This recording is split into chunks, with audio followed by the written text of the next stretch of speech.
All right, Miss Mama here, who was almost impossible to breed, evidently was bred because we got babies.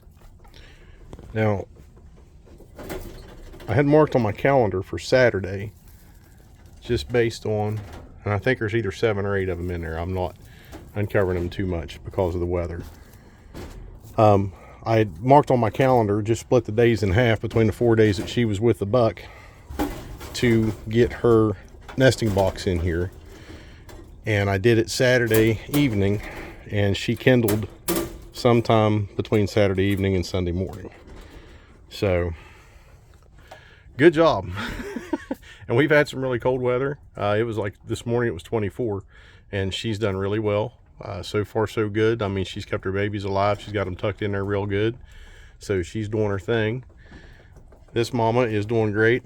All of her little bunnies are out and about with her all the time. I don't think there's one of them in a nesting box. Nope, they're all outside the nesting box. But I'm going to leave it in there just because it's been getting so cold at night. So all 7 of them have survived so far. And she's either got 7 or 8 in there, so we'll just see how she does. And I'm, like I said, with the weather, I don't want to uncover them too much. All right, so they're all watered and fed. These are the heated water bottles I told you guys about. They're a bit more expensive up front, but I just put a couple surge protectors in here with on off of one extension cord, ran it over to another surge protector and plugged them both in, and they're working great now. So no problems with frozen water now that we've got them plugged in.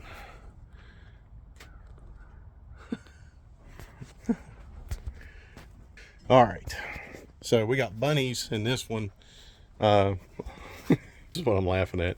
All these little bunnies are standing in line to get some water. And they're wasting a ton of food, unfortunately, out of this feeder. There's a bunch of food on the ground right there. So they waste a bunch of the pelletized food. So I just feed them a little bit by the day, and that way they're not wasting so much. But they're learning to drink out of their drinkers and stuff. And they will be, I think December the 4th, I wean them. So that'll be coming up soon. I have to get their cage together, get it mounted in here. And that way we can get them weaned for mama. Yep.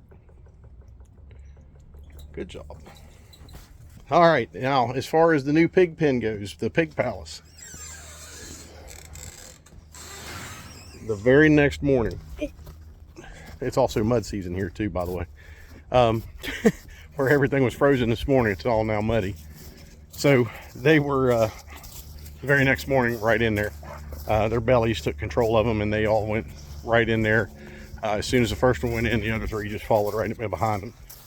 So they are getting in there and got the whole place rooted up. And I'll get over here and I'll show you. So they have pretty much rooted this entire place up here just in a couple days. They've occupied the pig palace. I'm gonna throw a couple more bales of straw in there for them. Now their water, I'm gonna try to get done over the next couple days. I just filled their water barrel up out there, and they still have access to it and everything. That's why Demon's sitting here rooting up, getting some water that run down. He's drinking here because he's too lazy to go all the way out there. But there, I got a 100-gallon water trough to go here that'll have a heated element in it and everything like that to keep it from freezing up. But they've adjusted well. They've done real good in here. The chicken coop, one of my things to do today was, when I built this thing, I built it out of rough cut lumber, the framing and stuff. And this window here, it's a used window. All the windows I put in are used because, you know, it's a chicken coop. So what happened was, this past summer I put that top window down and put a piece of hardware cloth over it to allow for airflow, but also to keep predators out. Well, it got so hot and humid this summer that it actually swelled the wood up, and I could not get that window closed for nothing. So I tried to even boat up the bottom of it, trying to get that daggone thing to close, and it would not close. So what I did was, I went and got a piece of plexiglass, custom sized, cut, that I was just going to cover the whole outside of that thing with, and just seal it up for the winter. Come spring again, I'd take it off. Well, I came out here today to take the hardware cloth off of it, get the screws out of it, get the hardware cloth off so I could put that plexiglass up. Pushed up and the window closed right immediately. Closed just as easy as could be. So now I'm out 50 bucks and I got a piece of plexiglass that I don't need now. Eventually sometime I'll need it, probably somewhere along the way, but that's just how these things go here. So I should have tried again. You know, we used to have that little method we followed called the KISS method when I was in EMS. It was called keep it simple, stupid. So I can't even talk today. And that means, you know, just look at the small things before you just try to get all technical and everything about things. So I should have just come out here and tried again, but I never thought of it. So we got that done anyways. Boris is, he's all cuddled in. I got him a bunch of fresh straw out there, so he's pretty much hiding in the straw, completely covered up. And you go walking out there, he comes busting out of the straw, all happy to see you. So it's pretty funny. I'm actually, what I'm going to do, as soon as I get their water in here, as soon as I get that water trough here and get it up and running, I'm going to close the main pen off out there and open his up. And I'll show you what I'm talking about. All right, so excuse me, what I'm going to do is, because this water barrel's out here and it's already got the pig nipples on it, what I'll do is, once the new water trough is in place back here at the other pen, I'll take and close this gate off here. I'll just put another pallet right there and close it off, make it a physical barrier for him. And then I'll pull this pig panel out and let him have run of this whole pen for a couple weeks. And that'll give him a little bit more space, you know, so he's not so jumpy and stuff like that. He has a little bit more space before I actually let him out in with the other pigs, because he's just got this little area right here, which is pretty much 16 by 16 all the way around. And it's plenty of space for him, because I mean, really, what's he going to do? And but I'll open this up. Like I said, I'll take this out, take the electric off the middle here, and just leave it set up as it was and let him have the whole run of this. Hey, you gonna come say hi? We'll come and say hi. He's finally letting me start to scratch him now. What do you think? A good guy.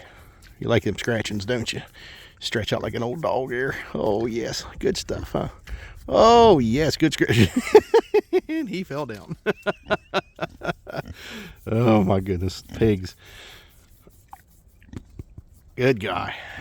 Before you know it, me and he'll be cuddling in a freaking recliner. He's a good pig. He's coming along. He's getting used to us. I really like to see that, because I like my animals to be, I like good dispositions, good temperaments of the animals. You know, so you raise an animal, you treat it right, you know, and just be kind to it, even though you know what's coming. Ultimately, in the end, still, you take that stress off of them. You let the animal live a good life. Let it know it's cared for and loved and everything like that. Let it live in an environment that it should be living in anyways, where it's still protected from everything else, well fed, well cared for, and you're going to have a better product in the end. It's going to provide you and your family with good quality nourishment and everything, and the animal has a good life. It's just my thoughts on it. Nobody had to tell me that. It's just kind of one of them things comes naturally. I think we should all be that way, not only with our animals but with our own people. Not that we want to fatten our people for good nourishment for us. Hope to God we never get to that point, but you know what I mean. We all need to be better humans. So if you have to start with animals, but work your way up and be a better human to each other. So it's almost 50 degrees today. It was 24 this morning, so again, it's mud season. And this is cool. I love this. Dual purpose. 3 big rolls of sausage in there, all cuddled up in the straw. And of course, you found food, so you're going to be eating food, aren't you, Demon? So I'll throw some more straw in there. Like I said, I'll put 2 more bells in there, because they've already got that pushed down pretty good, and that'll give them a little bit more insulation and everything. And they got good south-facing sun. So that's it. That's all I'm doing. I got my hunting in yesterday. I got my deer. Somebody ended up wounding a deer, and it came up over on my property, so I got it as well. I talked to the DNR and said, hey, I got a wounded deer over here. I hate to let it go. I've already got my buck tagged for the day. I said, do you mind? And they're like, no, go ahead. We'll send you an on-game tag. So I ended up getting 2 deer yesterday, which is a huge blessing. And I got it all cut up, and I just need to get it and start grinding it, because I'm going to make, minus the back straps, I'm going to make all jerky out of those 2 deer. So a nice 6 point or nice 8 points is what I got, and then the 6 points what somebody else wounded. It ended up on my property. So somebody lost a big deer. I hate to hear that, but hey, you know what? I'm not letting it go to waste. But I'll work here a couple days trying to get this stuff a little done here until I can get my jerky made and free up some refrigerator space for the rest of my next deer. And that's what I'm going for. All right, folks, I'm going to give you that one and take off here. So get prepared, stay prepared, take care, and God bless.